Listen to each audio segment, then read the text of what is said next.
O Povo Quer Saber de hoje vai trazer um dado interessante, informações importantes a respeito de um público, de um grupo de pessoas que vivem se dedicando a outros.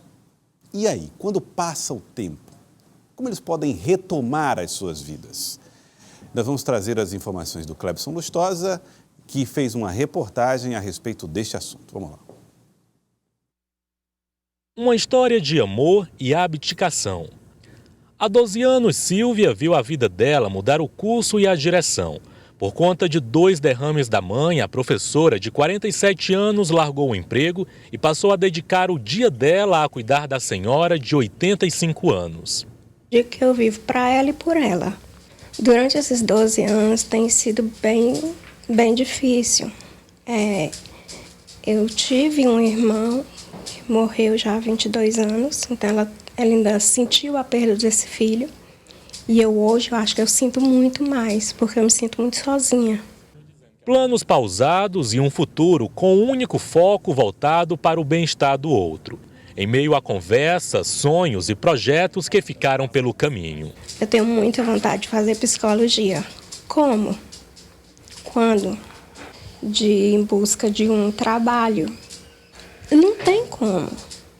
As 2 senhoras moram sozinhas e é com os filhos que Silvia conta quando precisa se ausentar. Fernando diz que, além do físico, observa que a mãe está com um desgaste emocional. Além do desgaste físico, com o aumento do número de dores no corpo, tudo mais, há também um desgaste emocional, psicológico, o aumento do número de medicações que é usado pela pessoa, tudo isso em decorrência do trabalho ser contínuo.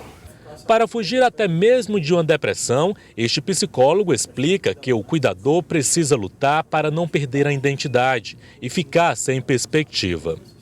Por mais que a família contribua, que ajuda, ou que divida as atividades, geralmente a sobrecarga fica em torno de uma pessoa. Então, quando você é cuidador, você pergunta, e quem vai cuidar de mim? Né? E quem cuida do cuidador? Né? É necessário não haver essa perca de identidade. A gente precisa entender que o cuidador também tem que ter as suas atividades, tem que ter o seu lazer, tem que ter o seu momento ou de estudo, de capacitação ou de descanso, dependendo da sua faixa etária e da sua condição. Além do cuidado na questão da saúde emocional, quando se fala em cuidadores é preciso levantar outro ponto. Quando a pessoa encara isso como profissão e tem uma carteira assinada com direitos trabalhistas garantidos e contribuições de aposentadoria, menos mal. Mas quando se fala de um cuidador de um parente, profissionais de saúde debatem e levantam questionamentos que é preciso se discutir políticas públicas e assistencialistas para essas pessoas. A política pública ela é pouco voltada para o cuidador, às vezes ela é mais voltada para a pessoa que está acometida da doença ou da patologia ou alguma coisa assim. E aí você fica, de repente, sem uma entrada no mercado de trabalho, sem uma questão adequada até para a aposentadoria, pessoas param de contribuir, pessoas param de exercer sua função, e essa é uma realidade que precisa ser analisada também pelo poder público. A dona Gessina, por exemplo, tem a aposentadoria dela e uma pensão que é utilizada para custear as despesas, como medicamentos que chegam a quase R$1.000, alimentação, água e luz. Já a filha não tem renda alguma, pois teve que abandonar o emprego. Por que não se pensar também numa lei que beneficie essas pessoas? Veja, são 12 anos cuidando. Mesmo diante de toda essa dificuldade e limitações, a resposta dela é rápida e única quando pergunto se ela largaria tudo novamente para cuidar da mãe. Se 1000 vidas tivesse, 1000 vidas eu abdicaria por ela. Ela me amou muito desde criança, eu fui uma criança muito amada pelo meu pai, pela minha mãe.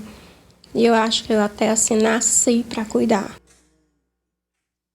Tá aí, uma demonstração de afeto, de amor, de carinho gigantesco, mas é evidente que essas pessoas têm uma vida que também precisam cuidar, a vida do cuidador. Deixa eu falar com o Clebson Lustosa, ele traz informações para nós ao vivo sobre como é que o cuidador pode se cuidar ou se preparar para o futuro que virá.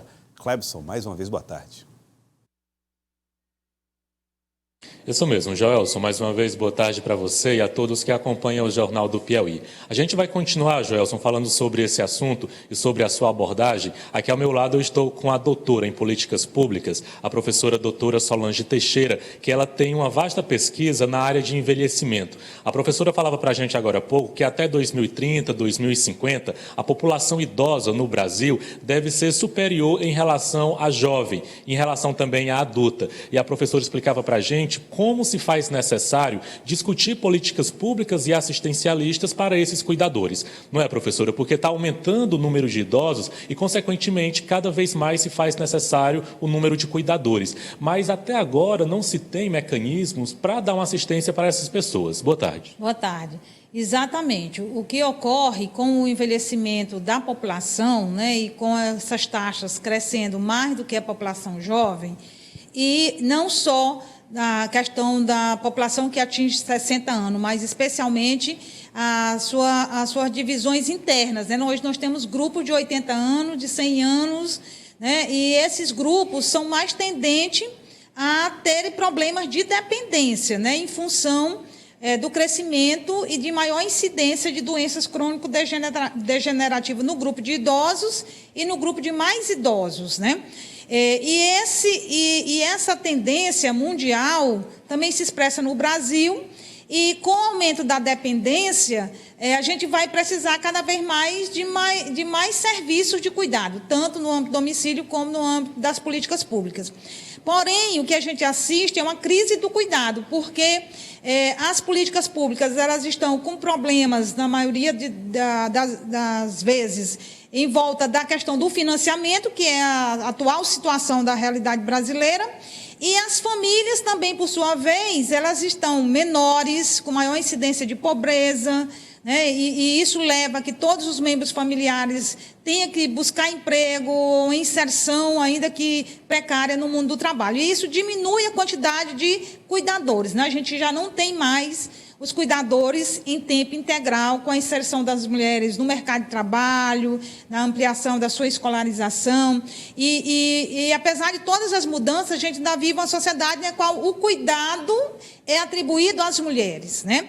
E se a gente não tem uma política pública de sustentáculo para o cuidado e para os cuidadores, né, a gente vai ver uma sobrecarga dessas mulheres, um prejuízo para a sua cidadania, tendo em vista que essas mulheres terão que abdicar de projetos pessoais, terão que, muitas vezes, largar o trabalho, e elas vão ter muita dificuldade de reinserção posterior ao trabalho, e isso vai repercutir no seu envelhecimento também marcado por pobreza, porque elas não contribuíram o suficiente para ter acesso ao benefício da Previdência. Os benefícios assistenciais são para os casos de extrema pobreza, então isso deixa uma grande margem de mulheres, né, e pessoas que cuidam num limbo de que não é protegido, e muitas das angústias, da sobrecarga, das dificuldades de tratar, de cuidar no âmbito domiciliar, não são enfrentadas pelas políticas públicas, né? Para você ter uma ideia, nós temos serviços normatizados a nível nacional de assistência social em domicílio, tanto na proteção básica como na proteção especial, mas que no Piauí nenhum dos dois é implementado, né? Recentemente foi inaugurado um centro-dia, que é uma proteção de média complexidade para idosos que já estão em situação de isolamento, que têm dificuldade de ter esses cuidadores, né, que podem estar nesse centro. Mas também é um centro em Teresina, né? Então, você vê que ainda há muita dificuldade e pouco espaço para ouvir o cuidador, né, para lidar com as questões que ele enfrenta, as tensões e as dificuldades que ele enfrenta no ato de cuidar. E se isso não fosse o bastante, né, na perspectiva da sobrecarga, essa sociedade e as políticas públicas ainda vêm apostando que essa família tem que cuidar, né?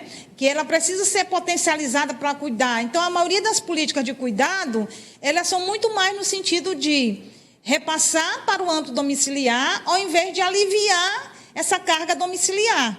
Então, aquelas políticas que tem ainda em domicílio, como a política de saúde, estratégia de saúde da família, elas ainda estão muito direcionadas para essa lógica de capacita, informa, mas para que a família faça em casa. E não enfrenta esse fato de que muitos idosos moram sozinhos, outros não têm dentro da família pessoas que possam cuidar deles, né? E isso é muito comum em situações de negligência, violência, em função dessas tensões do cuidado. Então, é preciso enfrentar essas tensões no cotidiano, ele tem que estar no âmbito dos serviços, da política de saúde e da assistência social para um enfrentamento adequado dessas situações. Ok, professora, eu queria agradecer pelas informações. A professora doutora e pesquisadora em envelhecimento, professora doutora em políticas públicas, a professora Solange Teixeira Joelson, trazendo informações para a gente sobre esse assunto. Claro que a gente precisa também pensar nesse âmbito da discussão de tentar preparar um futuro melhor para essas pessoas, no caso, esses cuidadores. Como ela falava, o número de idosos aumenta a cada ano e cada vez mais se faz necessário o trabalho dessas pessoas, mas é preciso também garantir um futuro de qualidade para essas pessoas. Eu volto com você.